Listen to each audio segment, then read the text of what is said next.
मंडळी, काय मग उधळलेल्या भंडाऱ्यासोबत मातीचा गंधही आता गमगमायला लागला की नाही?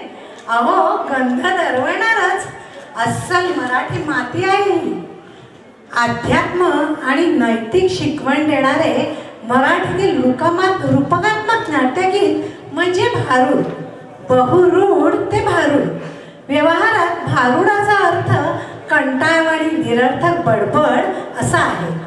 अनेक संतांनी भारुडे लिहिली आहेत, पण संत एकनाथांच्या एवढी विविधता त्यात नाही. अहो, आपल्या संत साहित्यात जशी भक्तिरसाने ओथंबलेली रसाळ भाषा आहे, तशीच जनसामान्यांच्या बोलीभाषेतील शब्द वापरून हसत खेळत गुदगुल्या करत योग्य विचारसरणीचे भक्ती व सन्मार्गाचे धडे या भारुडाद्वारे जनसामान्यांना आपसुकच मिळतात.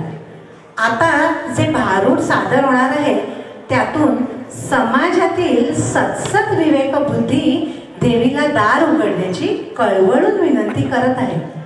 चला पाहूया तर.